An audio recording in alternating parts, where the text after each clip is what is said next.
if you want to live to 100, it basically means you have to delay the onset by about 2 decades of every major chronic disease. Because I had this biomarker, I started to kind of believe that I might have cancer. Doctor wants to put me on a statin medication and LDL and blah, blah, blah.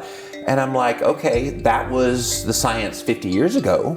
So it doesn't mean you can't get cancer. You better figure out a way to get them 20 years after the average person. The only reason we age is that our repair systems become complacent. But in a world where we typically would die from starvation or from war, we were at the middle of the food chain. Give us another 5 million years of evolution, we could evolve 200-year lifespans. That's what should happen.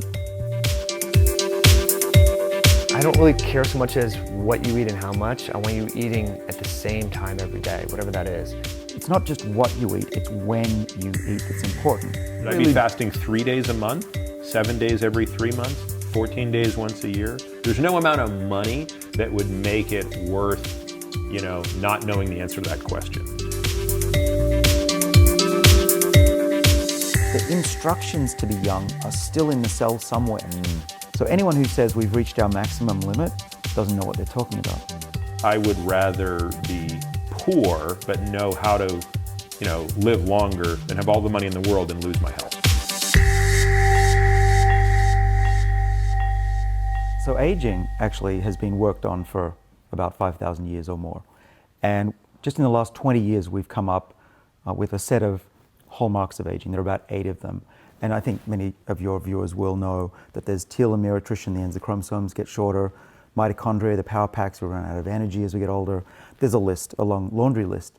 And most of the people in my field have said, okay, we've figured out aging. We've got this list, we put it in a nice pie chart, and that's it.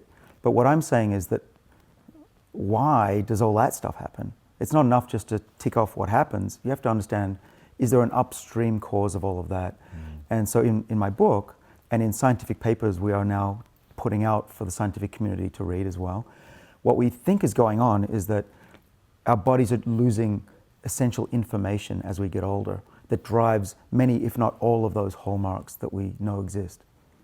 So in what way is the epigenome involved in this? How are we losing the information? Give people a quick little diatribe about the difference between genetics, which I think they get, and then the epigenome and epigenetics and how that plays out. Yeah, for sure. It's not that complicated. There's really just 2 main types of information in our body that we get from our parents.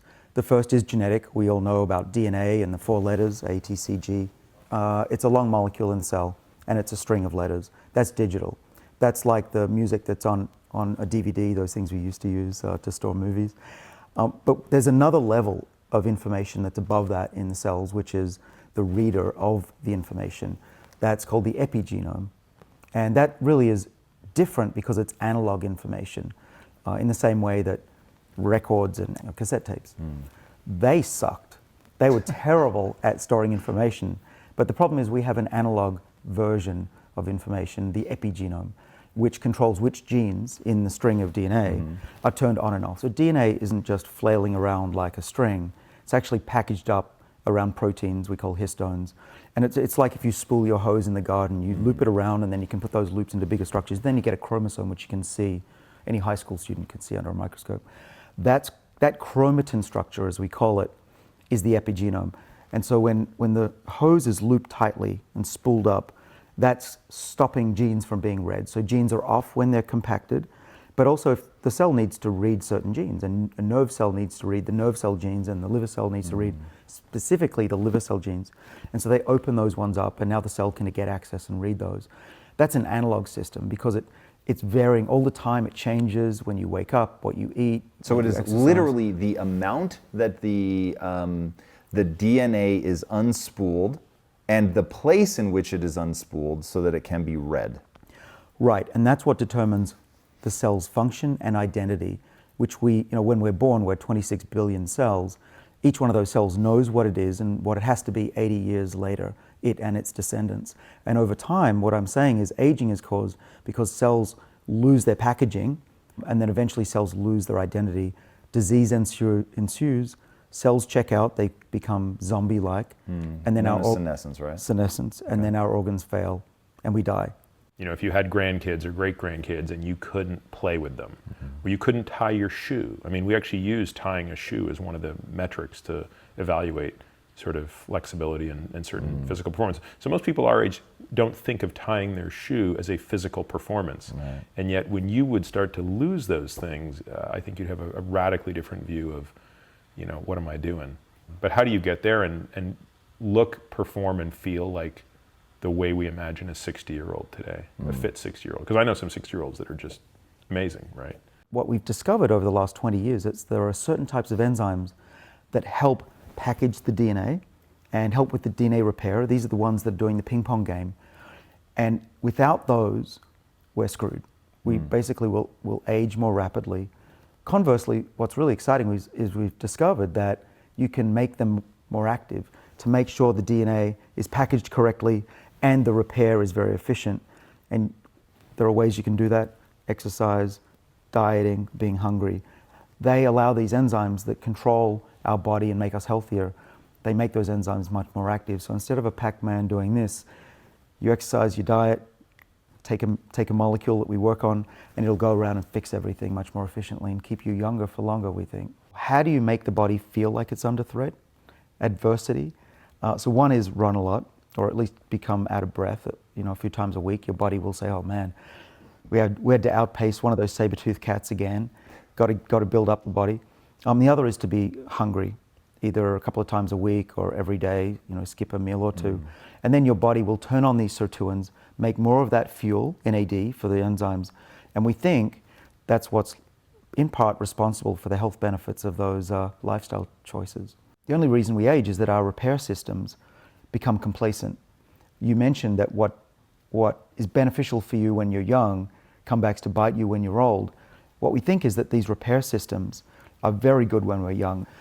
So the idea is, it's called antagonistic pleiotropy, and I think it's right, and that is that we evolve to stay healthy and alive and fit till we're 40, and then the forces of natural selection decline after that because we've essentially bred, we've often had children, but we don't need to stick around beyond that, and building a body that will last 1,000 years is pointless at that, you know. So most species only live as long as they need to reproduce, and then a little bit more. If you're a mouse that could die within 2 years, they only build a body that lasts 2 years. If you're a whale that has no predators, you can live for a couple of 100 years. That makes more sense. The reason is that we were not at the apex of the food chain until recently. But in a world where we typically would die from starvation or from war, a lot of men didn't make it to 40 because of that, we were at the middle of the food chain. Only now we barely have a chance of dying before 70 or 80 unless we're unlucky. You know, give us another 5 million years of evolution, we could evolve 200-year lifespans. That's what should happen. Well, there are different levels to resetting aging. There are 3 levels that we know of. The first is pretty easy to reset or to manipulate. These are the proteins that turn genes on and off very quickly. We call them transcription factors. And they basically read a gene and make a protein. That's what they do. That's level 1. That's easy. Go a little bit hungry, that'll change. Level 2 is a little bit harder. The level 2 is not just changing which genes are quickly turned on and off, but actually silencing genes for a long time. And this is where my enzymes that we work on, the sirtuins, come into play. Let's go back to the Pac-Man. They clip off acetyls off these packing proteins. You spool up the hose, and it becomes locked in. That gene gets silenced for a long time. So to do that, you can exercise, you can diet, but you also, I think, you need a little bit of help as well. What gets really interesting, and this is something most scientists don't even know about yet, is level 3, the deep layer of aging. There's actually a DNA clock that tells our bodies how old we are. I could take your blood and read it, and I could tell you roughly when you're going to die. What? Yeah, we can do that. What are you looking for? We're looking for chemical groups that get added and subtracted to our DNA, the long string in the cell. You get chemical modifications in predictable ways as you get older, starting from conception. So even in the womb, even as a kid, even as a teenager, you're aging based on this clock that goes up linearly. And where you fit on that line, it's very accurate. That tells you your biological age. But how do you know when the person's going to die?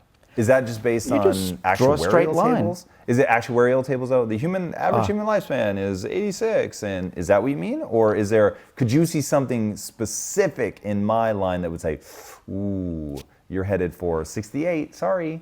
No, it's not specific, but what it's based on is machine learning based on thousands of people's code of methylation on the genome and comparing that to their health and their date of death. Oh, fuck, that's so interesting. So if you were to take my blood right now, what would you look for exactly? We would read the methylation. These are chemicals, hydrogen and oxygen bound to the DNA, chemically, physically bound, and those accumulate as you get older in very predictable ways. In fact, they're so predictable that we can use the same clock to measure a dog's age and a human's age. Whoa, all based on methylation. Right. Okay, what causes methylation? Well, there are two classes of enzymes, the ones that add the methyl chemicals and those that subtract it. Okay. How do I take a boatload of ones that subtract it? That's what we're working on. Now, here's the key. Level 2 aging reset, which we can do by some of the things that I'm doing in my life, and probably you are too, those aren't permanent changes. You can't just do that and expect that take one treatment and you go on living for another 10 years. Okay. Because level 2 isn't as permanent. It's somewhat permanent than level 1, but level 3 is truly permanent. You could reset yourself 10 years and then go back and then wait another 10 years and potentially reset the clock again if you know how to do that. And we're just starting to figure out how to do that. There are 3 main pathways that regulate aging in animals and probably in ourselves. There are the sirtuins that I've talked about a lot today. There's one called mTOR, which responds to how many amino acids are in your body. It will hunker down and protect the body the fewer amino acids it has access to. Okay. Then the third is called AMPK, and this is the energy sensor. When your body has low levels of energy, it will allow the body to hunker down and protect itself from diseases. But why AMPK is worth mentioning is this is one of the targets, as we call it, of the drug metformin. Metformin will activate this AMPK pathway and make the body think that it's hungry when often it's not, and also keep your blood sugar levels more steady. Why would I, hungry at a cellular level, or I actually experience hunger? At a cellular level. Okay. But it also has an interesting side effect is, for a lot of people, myself included, it's a bit harsh on the stomach, so it also reduces my appetite. But what's great about metformin is that it's been in millions of people for a few decades. So we know the side effects. They're relatively low. Sorry, really fast. So metformin is creating at a cellular level the sense that I'm hungry, and you're saying that from a hormesis perspective of a little bit of bad, it's like stressing the system, and that's why we think it works? It is. It's exactly doing that. And so that it actually helps the body respond in a way to boost the energy supply. So one thing it does that's undeniable is it boosts the numbers of mitochondria. It actually creates additional mitochondria. So your cells are getting more efficient or more able to generate energy? Right, over the long run. But in the short run, what it does is it actually poisons part of the mitochondria. So it's a little bit of poison that leads to benefits down the line. What part is poisoned? It's called complex 1. So that there are protons that are in one part of the area of the mitochondria, in a membrane region, and the cell builds up protons. It becomes really acidic in that region, but the cell wants to release them. So what they do is they put little pores in between the membranes so that they can leak from the high concentrated zone to the low concentration in the middle. And as they pass through that pore, it spins the pore around, and that spinning, physical spinning of that protein will generate chemical energy called ATP. That's how ATP is created. And without ATP, we're dead in about 10 seconds. The cells in our body also think that they need to become more sensitive to insulin, which keeps our glucose and sugar levels more steady. Okay. Yeah, that's key because that's what helps the type 2 diabetics recover and prevents the disease from getting worse. Yes. And the second is that it's just been discovered in humans that if you take metformin, a lot of it, and exercise, it can blunt the effects of exercise on building mitochondria. What we think is going on is that you don't want to always have metformin in your system, or your body won't have a chance to recover from that slight poison. people should try various diets and see what works for them. And I think a lot of people get stuck in this regimented thing where, and it can backfire on them too. They're carnivore, so then when berries come in season, when people might watch this towards the end of summer, blueberries are gonna be in full swing. Does that mean you totally avoid blueberries? Because I believe, I'm not one of these people that think plants are bad. I think blueberries, the anthocyanidins and the various antioxidants have a lot of benefit to your microbiome and to your body in general. But then when you start to identify that you're a carnivore, or you're a keto, or you're vegan, then you close yourself down a little bit. So I think in your case, you don't have any major health issues that I'm aware of, that you've talked about. So I would just continue what you're doing, but maybe in the winter, probably the best time to go carnivore. I'm gonna say fuck you. And I have one health issue, and that is I'm dying. So the only real question I care about in every Health Theory episode I do is, how do I live forever? Like, if you're steering by how you feel, which is essentially what I do, I just don't know what its impact is on longevity. If a carnivore diet, like if somebody could tell me, no, 1,000%, if you do a carnivore diet, you're gonna live to 150. I'd be all over the carnivore diet all day, every day. I wouldn't even think about it. I'd never touch another fucking blueberry in my life. Like, I would just eat it. But it's that big fucking question mark about longevity that winds me up. Well, let me pose this question to you. How could a diet be negatively affecting your longevity if it makes you feel better, if it makes you sleep better, if it improves your heart rate variability, if it makes you stronger, if it makes you recover better? How could it slow down your longevity? Or affect longevity in a negative way? I don't know. Maybe I'm not thinking about this through properly, but it doesn't make sense to me. This video was brought to you by our very own Impact Theory University. For more information, be sure to check out the description below. So if you look at this umbrella of intermittent fasting, within that are different protocols. Alternate day fasting, the 5-2, 16-8, where you're fasting like you fast for 24, basically, 20 hours a day. Within that is this time-restricted feeding bubble, and they are having subjects eat earlier in the day. So they started eating at 8 and cutting off at 2. And that was it. And what they showed is there was a dramatic increase in autophagy just by doing that. Changes in hormones, changes in glucose, insulin. But we always think, well, if autophagy is good, more is better. But if we think in overweight people, their fat cells have higher levels of autophagy occurring. It's a compensatory mechanism. Because if you were to, it sounds weird, but if you were to biopsy someone who's morbidly obese, and you look at their fat tissue, there's a lot of necrosis, and like literally tissues are dying. There's a lot of immune cells. So if you didn't know anything about autophagy and you looked at adipocytes in obesity, you would think autophagy is bad because it's upregulated. Right. And so I just want people to understand, in certain cancers, utilize autophagy upregulation to avert the immune system, to help it. So it's interesting. So it's not this clear, it's good or bad. It's contextualized and tissue specific. And sometimes more is not better. So that a lot of people are doing, hey, I did a 24-hour fast. Let's just roll it out to 96 hours, 72 hours. Well, what are your goals? Why are you doing this? Sometimes more is not better.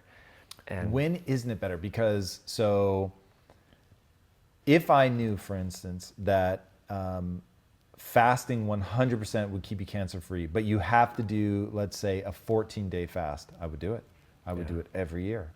So when is too much too much? I think when is too much is when it affects your sleep, when it affects your recovery, your muscle performance, when you start seeing negative side effects. When is it ideal? When you feel good. I'm not sure what the ideal situation is. Is that really true? So when I think, okay, so now let's make it real practical for me. I'll just be selfish for a minute. So I hate doing a 5-day fast because my productivity falls through the fucking roof or floor after 72 hours. 72 hours is very doable. I can stay focused. I still have energy, all that. But the last 2 days are gnarly, and I start feeling sick, and I'm just slowing down, and I don't have my energy, and I find myself zoning out. So if it isn't advantageous, I want to stop doing it. But I know that my motives aren't pure, so I'm gonna need some compelling evidence here. Here's my thought is autophagy, is influenced by circadian rhythms, by epigenetics and whatever. Just like exercise, why not make it more consistent and shorter? So every week, do a 24-hour fast. Does everyone need to do that? No. But if you're looking for longevity like you are, and then every quarter do a little bit of a longer one, like 3 days or 2 days or whatever, right? So there's a little bit more consistency. I did the math, if you look at over the course of a year, you fast every Monday for 24 hours. If you don't do any other prolonged fast besides that, you're fasting for 16% of the entire calorie year. That gets you pretty close to that 20% calorie restriction that's well known, and it's a good proxy for longevity enhancement, at least in animals and other humans, without having to really restrict yourself.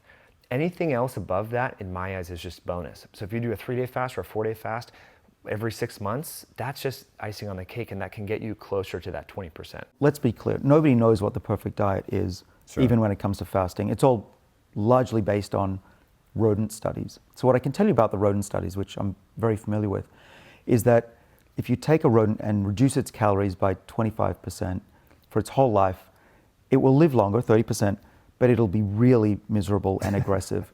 And that's true for us as well. I've tried calorie restriction for about a week and I gave up. I was pretty angry. It's not just what you eat, it's when you eat that's important. And what's been found is that as long as you have that period of hunger in a mouse, so you can feed them every other day, then they can gorge themselves as much as they want. And they do. They eat about 90% of what a mouse having free access to food would eat. They have the same longevity benefit as a mouse that's always been hungry. And if that's true, what that means is for us is that we can enjoy life as long as we have that period of hunger once a day or maybe twice a week. Get the body to fear adversity and the future, but not enough to cause lasting damage or the unspooling of the DNA that'll lead to disease and eventually death. So you don't want to overdo it. You want to be a little bit puffed, you want to be a little bit hungry, but of course starvation, malnutrition is not going to make you live longer.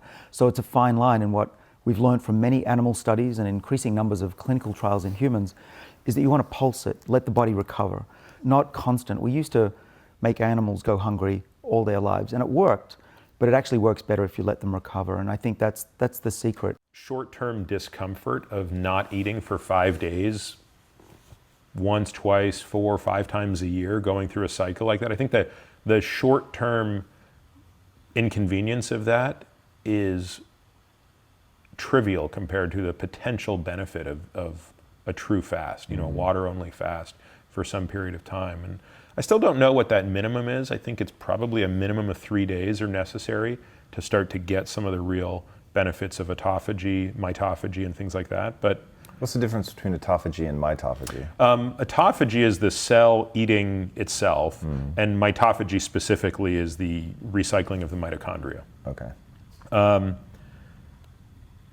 So I think when someone says, and I have many patients or friends or family members who have said like, yeah, there's no way I could never give up food, even transiently, I think. That's what do you an think asymmetric that comes from? Like, not even being willing to give it a shot. Like, what's the emotional hang up?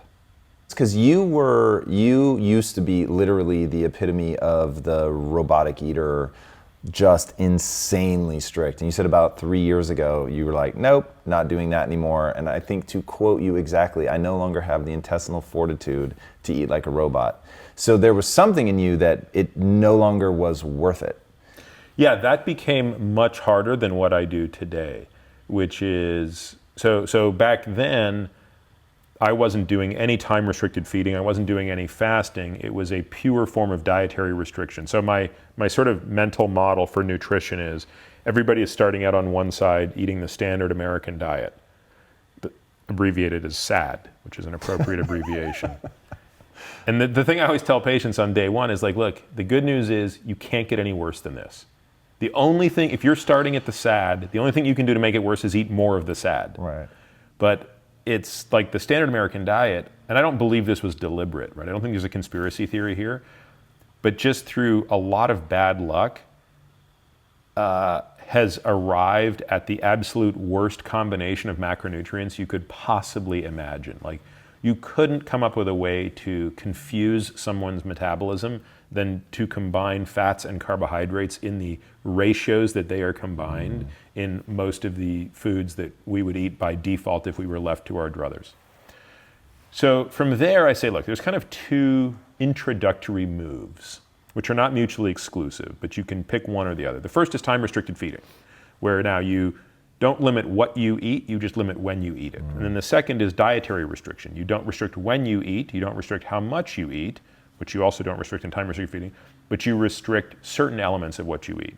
So for those 3 years that I was on a ketogenic diet, which is, I mean, probably one of the most demanding subsets of dietary restriction, I'd pulled that lever as hard as it could be pulled. Then you move into diets that sort of mimic fasting, which is basically just another way of saying hypocaloric diets for transient periods of time.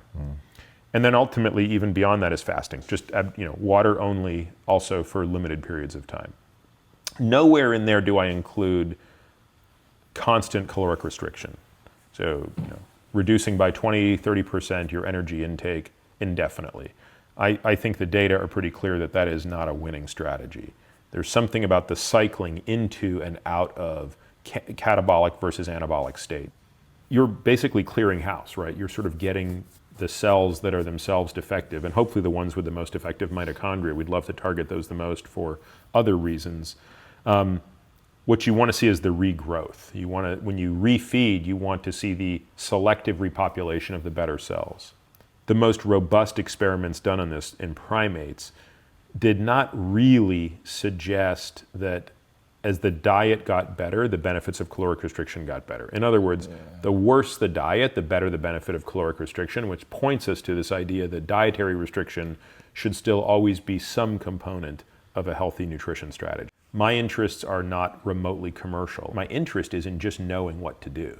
It's like, I want this test to tell me exactly what the right fasting protocol needs to be. Should I be fasting 3 days a month, 7 days every 3 months, 14 days once a year? Like, I want to know that. And there's no amount of money that would make it worth, not knowing the answer to that question. Wow, that's a bold statement. Well, think about it. And I'm not to suggest that money doesn't matter and you can't do great things with money. I want money just as much as the next person, but never at the expense. I don't want anything to get in the way of the knowledge that can drive living longer. Right. That to me is such a priority that I would rather be poor but know how to, live longer than have all the money in the world and lose my health. With fasting, have you had pushback from people that they don't think you should, or they seem to have almost a religious aversion to it? Yeah, there's still people that think it's starving yourself, which very quickly, starving is you have no food and you can't eat food. Fasting is you have food, you choose not to eat for a period of time for a specific purpose. Two totally different things. And so when you explain it in that way, you're in total control. If at any point during a fast, you need to eat, guess what? Eat. Jason and I both say to do that in our book. If you're fasting and you're not feeling right, eat. But we also explain the back end of it. If you're just kind of, okay, I've got head hunger and I just don't know if I can get through it. Okay, that's a different issue. We'll help you with that. Do some salt and electrolytes and different things to kind of calm things down. And usually people can get through it and get to a 1 week fast very easy. Now, I find that a lot of people don't really understand what a fast is. Right. Walk people through the difference between intermittent fasting and then a full extended fast. fasting. Here's the easiest way to intermittent fast. It's going to make it so easy for everybody watching right now. So you eat your last meal of the day at 6, right? 6 p.m. Wake up the next morning, I'm not really hungry. You just skip breakfast. And keep in mind, that term breakfast literally means break the fast. Doesn't mean you have to eat at 8 o'clock in the morning.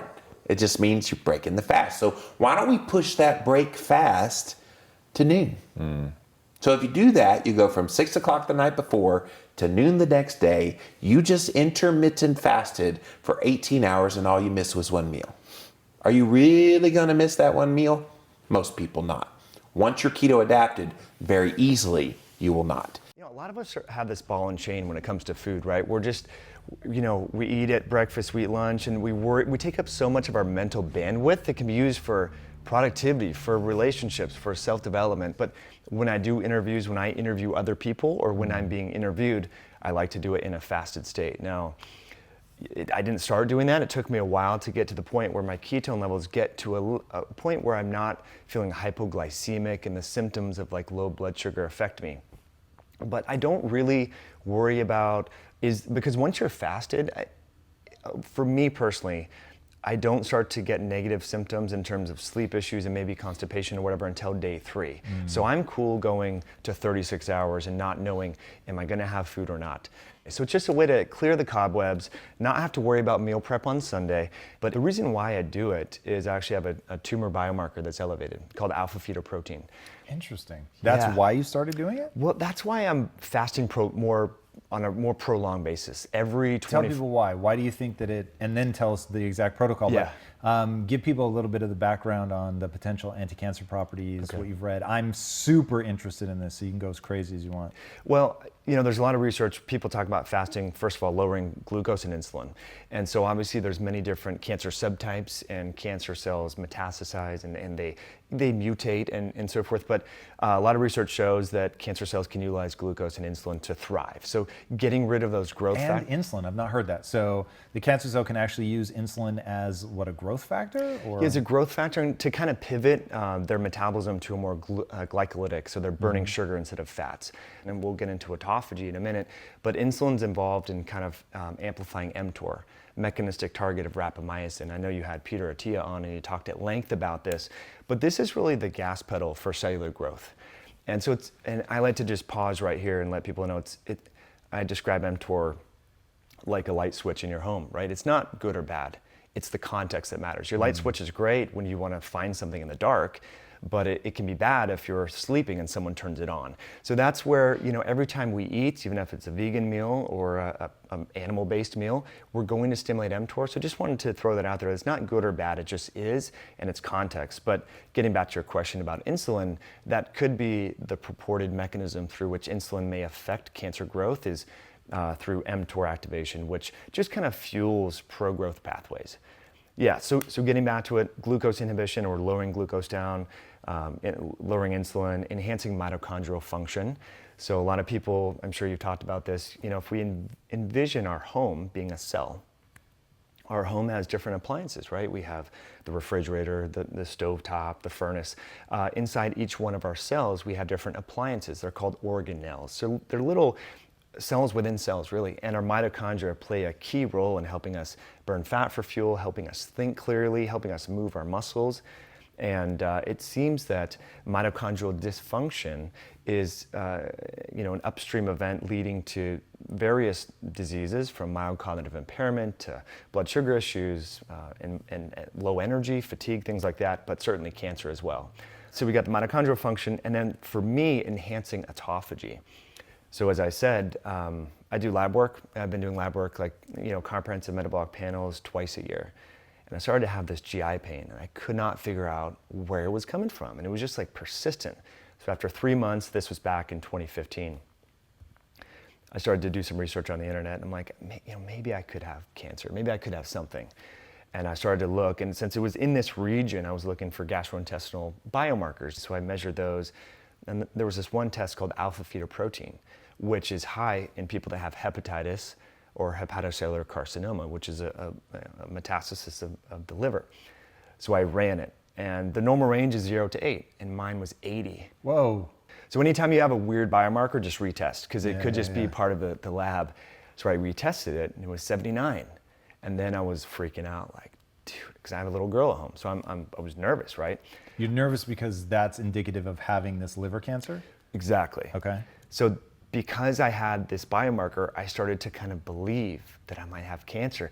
And then I started, on one hand, it was great because I was more present with my daughter, enjoying the moment, putting down the phone at night, things like that. But on the other side, I was like, I can't have this mindset that I have something, and this is common in Western medicine. You have autoimmune disease, you have Hashimoto's. So people start saying, I have MS, I have this. And I think we need to realize that certainly our body can have perturbations, but it doesn't mean you're always going to manifest symptoms of that. If you can, the body and the mind and the diet and lifestyle are so powerful.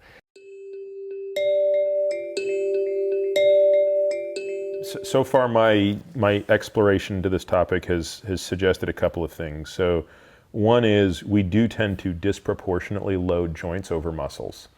So in an ideal world, you would want to figure out a way to exercise where you can maximally load the muscle while minimally loading the joint.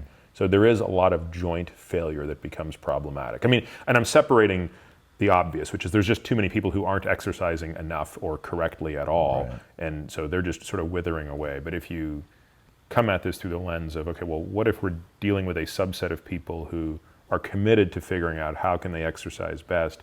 In many ways, it's just a lack of specificity, right? So most people who exercise can't actually tell you why they're doing what they're doing. The 99.9% of us who don't get paid to play a sport and who aren't even really competing at a serious level outside of the professional ranks, I don't think we know what our sport is. And I think the sport should be being the most kick-ass 100-year-old that ever lived. So what would that look like? Like, what does it mean to be the most kick-ass 100-year-old? And I think you have to then reverse engineer all of the things one should be able to do. So a kick-ass 100-year-old should be able to, I don't know, I'm making this up because I haven't fully codified this yet, but they should certainly be able to carry 2 25-pound bags from a grocery store. They should be able to lift a 30 or 40-pound bag over their head to put it in a compartment of an airport or of an airplane. They should be able to have a 25-pound little terror run at them, i.e. their great-grandchild, or dip down into a squat and grab them and pick them up. They should be able to jump down on the floor and play with cars or dolls and stand up without assistance. And if you start to map out the 25 or 35 things, that becomes a new decathlon. So instead of saying the decathlon is running this distance, jumping this far, swimming this far, it's like, great, those are kind of arbitrary. Now we're going to come up with like real world things that you have to be able to do when you're 100 if you want to live what I would describe as potentially a more fulfilling physical life, to enjoy the fruits of having not died by that point in your life. The model I have in my mind is that of sort of Bruce Lee. Bruce Lee sort of looked at each and every discipline of martial arts, including boxing and wrestling and things like that, and said, let me extract from each of these disciplines that which I believe is useful, discard those that I think are useless, and create a perfect fighting form that is truly geared towards self-defense. So it is not a sport. There is no tournament. There is no rank. There is no belt. There is no sensei. It is, can you handle yourself in a life or death situation? If I go to a yoga class, or if I do a Pilates class, invariably there's something in there that I think is really valuable. And truthfully, there's a bunch of stuff that I'm like, I don't need this. This is just, if I had infinite time, this would be fine to do, but I don't have infinite time. So now you apply a constraint to the problem, which is, not only do you want to be sort of the best 100-year-old imaginable, what if you're only willing to spend 10 to 12 hours a week preparing for that? And so you say, okay, well, so there's a new sport, which we define some of the parameters of. That's your new Olympics, and that Olympics is 50 years from now. How will you train for it if you're only willing to spend 10 to 12 hours a week training for it? Well, my guess is you will take a lot of things from various disciplines, discard a lot of things, and sort of have to build a very bespoke routine around it that will involve the maintenance of muscle mass, joint integrity, flexibility, functional movement, balance, things that we don't even really think about anymore. How many times does someone who's 90 fall because they've lost their balance? And it's that fall that ultimately leads to their demise. I basically haven't had more than 155 pounds on my back in 6 weeks.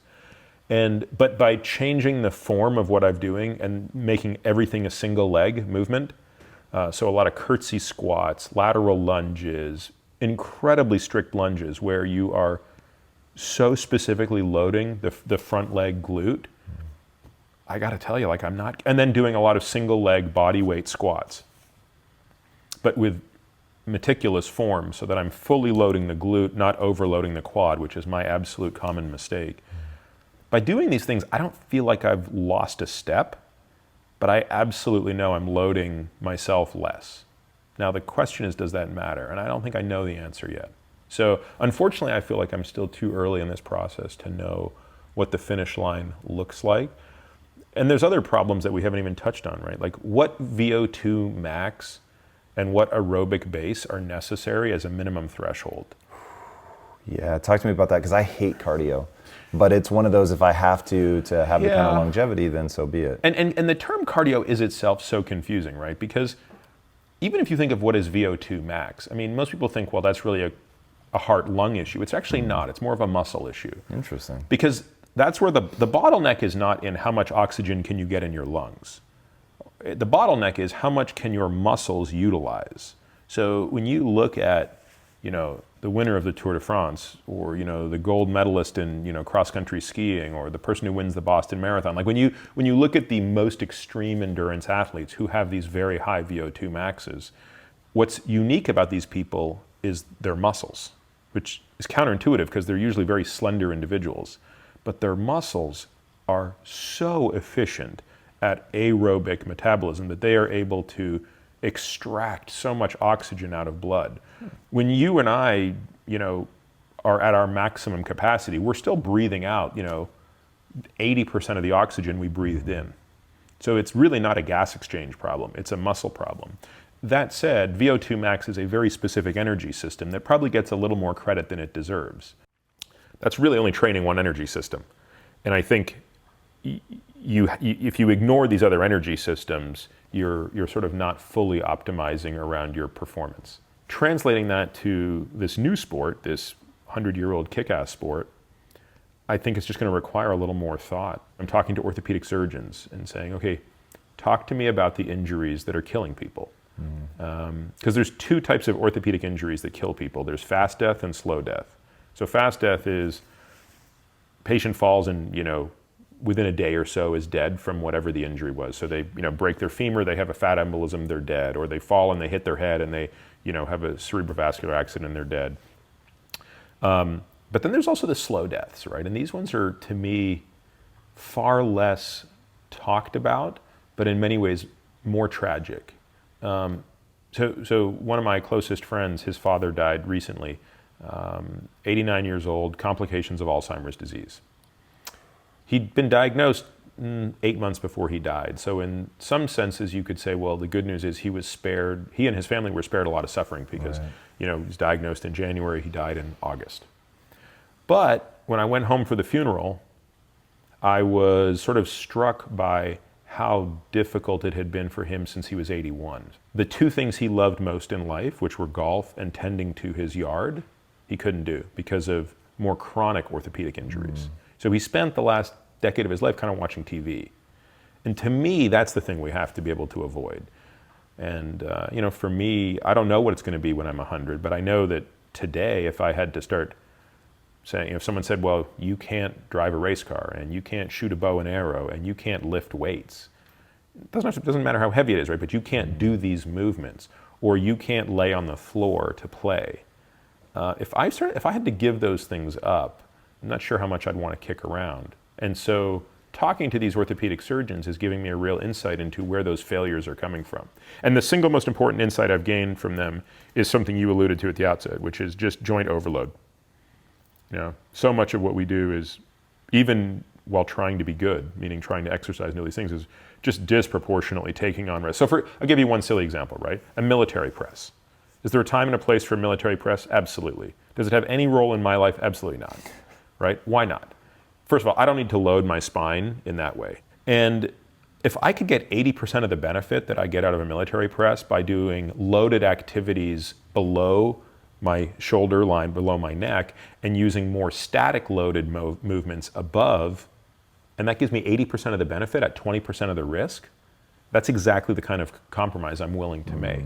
I actually spent a lot of my 30s and 40s not exercising at all. It's crazy, right? Someone like me. But I've become better at it now that I was approaching 50, now I'm 50. So I spend about 4 hours in the gym on the weekend with my son, Benjamin. Do like 2 hours a day? No, 4 hours straight, but it's not all exercise. Okay. So it's an hour with my trainer, Sean, who does mostly a combination of weights and stretching.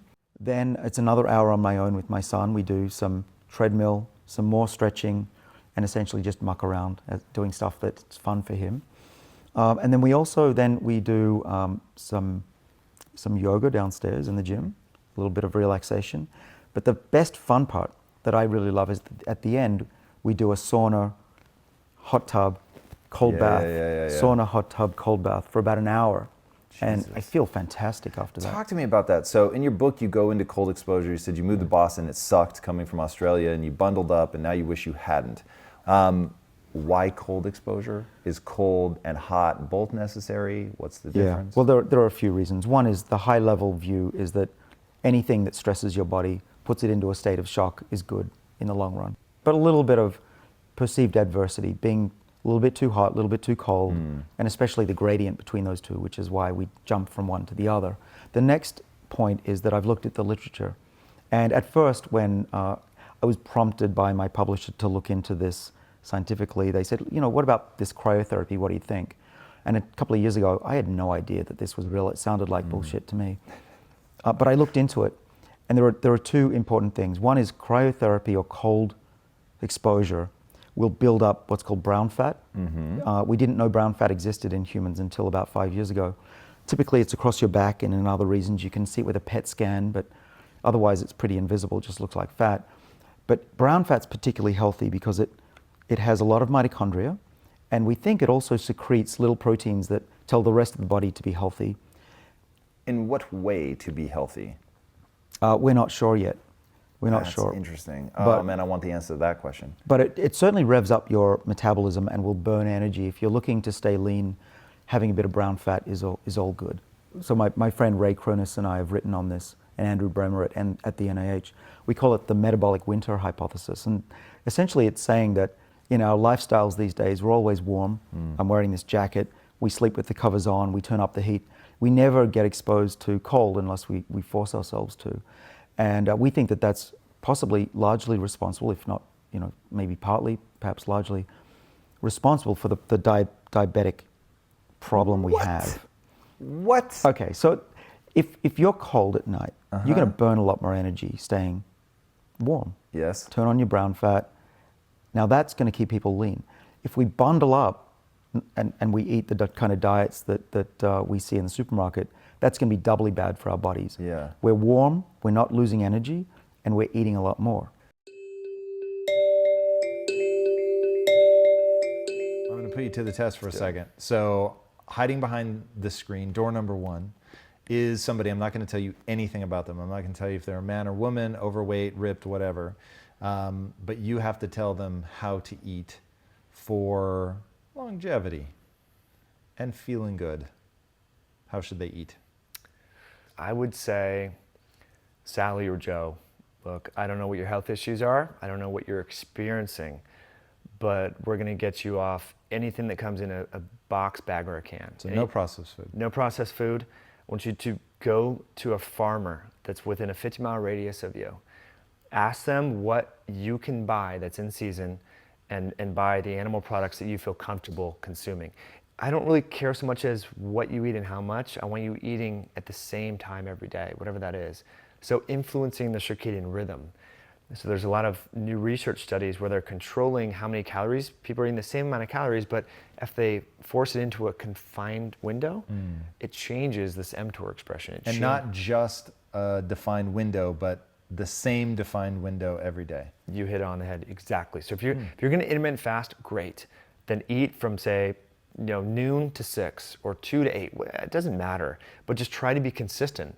Just like we should try to go to bed at the same time and wake up at the same time. We hear a lot about toxic blue light. Well, when we eat, and food in general affects our circadian biology. We have molecular clocks in our gut, in our muscle, in our brain, in our pancreas, everywhere. Food entrains that clock too. What blood markers are you watching? Sleep scores, heart rate variability, body temperature, blood glucose, and ketones. My hemoglobin A1C increased by 0.5 of a point. So it went from, which is surprising to me. Yeah. 4.8 to 5.3. But everything else, iron, ferritin increased, which I was probably expecting, eating more red meat, things like that. You worried at all about cholesterol? No, because my triglycerides are historically low. That's the only one you worry about. Well, I worry about cholesterol when triglycerides and glucose and liver enzymes are out of whack. So your liver tends to take the brunt of metabolic burden first. It's a key metabolic signaling hub. And so if your liver enzymes start to rise, your glucose is rising, your hemoglobin A1C is rising, then and your triglycerides are increased, then I'm more concerned about what's going on with your LDL cholesterol, and your low HDL. But without that context, I'm not totally worried about it. And The thing that people don't really realize is like your body can convert protein via gluconeogenesis to glucose. There's certain cells and tissues, red blood cells, the neuron, various central nervous system cells within our brain that absolutely need glucose. They can't use fats or ketones. Right. Protein can be back converted, as can liberating stored body fat. The body fat is, you have your triglycerides and your triglyceride. On top of that is glycerol. And when you liberate that for free fatty acids to make ketones, that glycerol gets converted to make glucose. So a lot of people think you need to have carbs to raise glucose for obligate glucose utilizing cells, but that glycerol backbone gets shunted right into that cycle. So yeah, it's interesting, Tom. I don't know what the solution is for people. Should they go carnivore? Should they not? I think if you have digestive issues, it's worth a shot. And it sounds so polarizing, controversial, but in functional medicine, we've been talking about this for a while. People like Jeff Bland and Sid Baker, Mark Hyman, an elimination diet, which was essentially just basically plain old white rice and lamb. That was it. Like, that's almost carnivore in the sense, obviously, if you overdo the white rice, you're going to negate some of that, but it was really eliminating all the variables that could affect the immune system. You've talked really eloquently about that you can't just look at whether somebody is skinny or not. You've really got to look at biomarkers. So what are biomarkers that you really pay attention to that you think all of us should pay attention to in terms of actually determining our health? Yeah, and thank you for that question, because I do get criticized online because I still have weight on the body. But at the end of the day, you're right, health markers are what matters. And for me, I want to see very specific things. So inflammation, because without inflammation in the body, there is no chronic disease. Fasting insulin is another one that is a key. And so insulin is the kind of master hormone in the body. And so if you control insulin levels and don't allow it to go out of whack, then again, your body is in a pretty good state of health. And then triglyceride to HDL ratio. Everybody's like, oh, my total cholesterol is out of whack, and my doctor wants to put me on a statin medication and LDL and blah, blah, blah. And I'm like, okay, that was the science 50 years ago. Would you like to know what it is in 2018? So in 2018, it's triglyceride to HDL ratio. Triglycerides are that really true bad fat in the blood. And so people are like, oh, okay, well, triglycerides are fat in the blood. It must come from the fat in the diet. No, it comes from the carbs. And so the more carbs you eat, the higher the triglycerides go. My wife, Christine, she had a 300 triglycerides. Normal with conventional medicine is under 150. You'll find out here in a minute, that's high. But 300 is what she had. All we did was cut out her Skittles, M&Ms, and Dr. Pepper. This was many years ago. Just those three things. All sugary things, and she dropped in 6 weeks from 300 to 130. And what I do is I spend about 15 minutes at 150 degrees Fahrenheit. Well, that's reasonably intense, but you get used to it. Then we go into the steam room. We're sitting there chatting. It's great. Temperature is lower in the steam room because humidity is saturated. The roof's dripping on you, hot water. Right. But I don't know if the steam helps, but I certainly love the feeling of being in there, and my skin starts to be healthier because, of course, it's cleaning itself out. And then the final thing I do is hot tub, pretty hot water, and then I go and dunk below the water a couple of times in water that's less than 4 degrees Celsius. I take a blood test from a company called Inside Tracker, which, in full disclosure, I invested in years ago, and they look at about 30 parameters in your blood and give you feedback. It's doctor supervised, so it's legit, and it's based on a lot of science. And that at least gives you some feedback about your body, about what's actually happening if you change your lifestyle or you take a supplement or even a new drug for that matter. So you got to be monitoring, because you don't want to fly blind. You don't know if for you you're doing harm or doing good. So do a blood test. At least go to your doctor and have a blood test for goodness sake. You could have your genome sequenced, or do something that looks at the variants in your genome for relatively little cost. I think it's $99 now. The ability to manipulate mTOR has made me very excited. So we kind of talked about mTOR is kind of the gas pedal on our cells to grow. And one of the reasons that you fast, one of the main benefits of fasting prolongedly is affecting glucose, insulin, mitochondrial function that we introduced the show on, but it drops mTOR to the floor. And we know that chronic mTOR overexpression is linked with premature aging, diseases. So I think the ability through drugs, through exercise, and through fasting protocols to manipulate this critical energy sensor called mTOR is super fascinating. So I think, right now in 2019, a lot of people are microdosing psilocybin and LSD. I personally experiment with that fairly often. I think in 2 years, people are going to be microdosing rapamycin. People are going to be microdosing various mTOR inhibitors they're like called calorie restriction mimetics. So we're kind of manipulating the physiologic effect. Aren't people already fucking with rapamycin? It's a very few and far between. You mentioned the other one. I'm blanking on it right now. Like metformin. Metformin, yeah. Do you take metformin? I don't. I take berberine. Interesting. So the one thing, like when the cameras stop rolling, yeah, the one thing a lot of people are like, yeah, I fuck with it, is that 1,000%. I'm talking doctors. Yeah. Where I'm like, all right then, like it's one of those, it is only my fear of the unknown where it's like, if something seems too good to be true, it probably is. And I don't know what kind, because they've been giving it to diabetics and cancer patients for a long time. Long time. So I don't know what kind of studies have come out based on that, but. Metformin is probably one of the safest drugs you could take. It's actually very poorly absorbed. Here's what's really cool. So I've studied the microbiome forever. I'm very curious about how these drugs work. Yep. Like it's only 33% or something like that is absorbed. How is it working? It's affecting your microbiome. It's affecting the gut hormones and your bugs. So very safe. The only thing you might need to add more of would be B12 and folate because it purportedly does affect methylation and or absorption. But that's a very safe drug. I wouldn't be ashamed to say that I take it. I don't. I take berberine. So I do that 500 milligrams of berberine hydrochloride 3 days a week. Same thing, meant to slow mTOR. Yeah, well, it affects I don't want to get complex into the biochemistry, but you have kind of a yin-yang. You have mTOR's growth, AMPK is breakdown, okay? One's neither good nor bad, they just are. Berberine and metformin increase AMPK.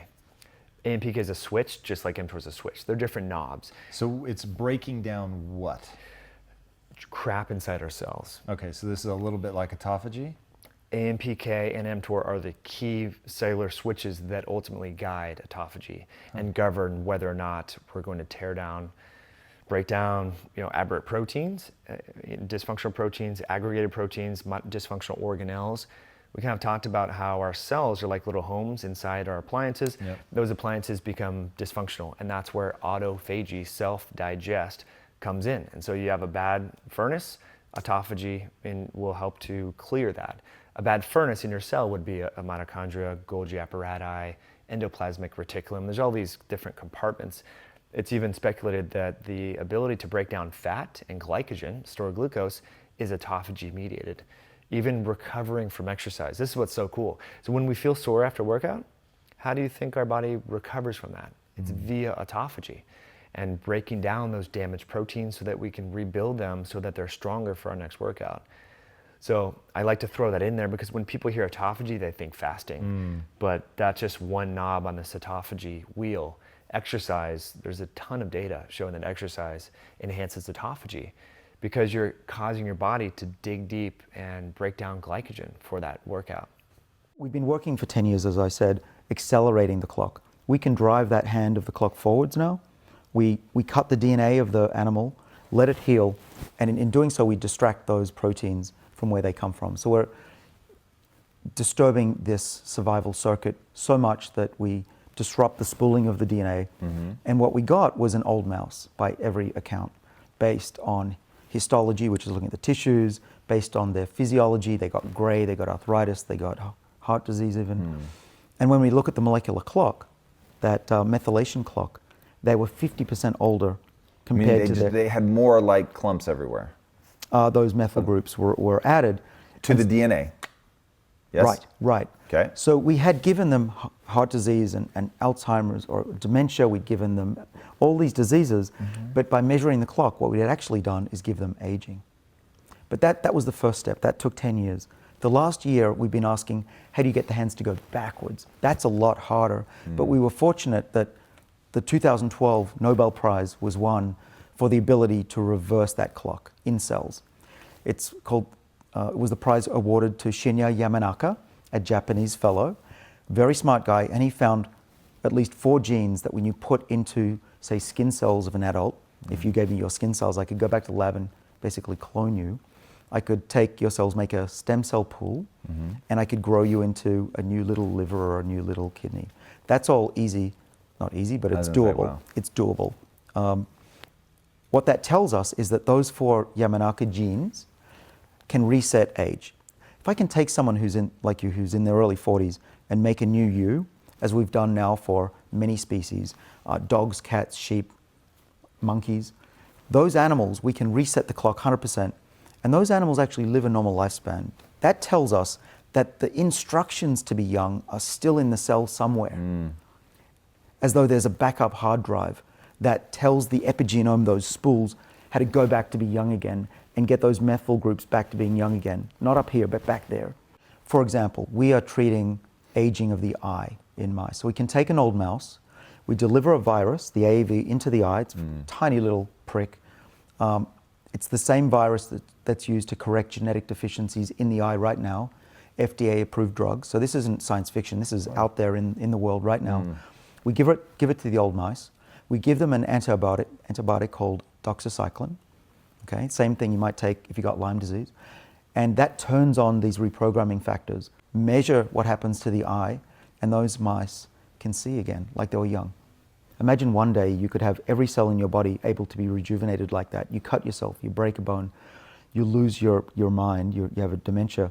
You take a course of doxycycline for a few weeks and then stop, switch it off again, and you heal. Thank you guys so much for watching and being a part of this community. If you haven't already, be sure to subscribe. You're going to get weekly videos on building a growth mindset, cultivating grit, and unlocking your full potential.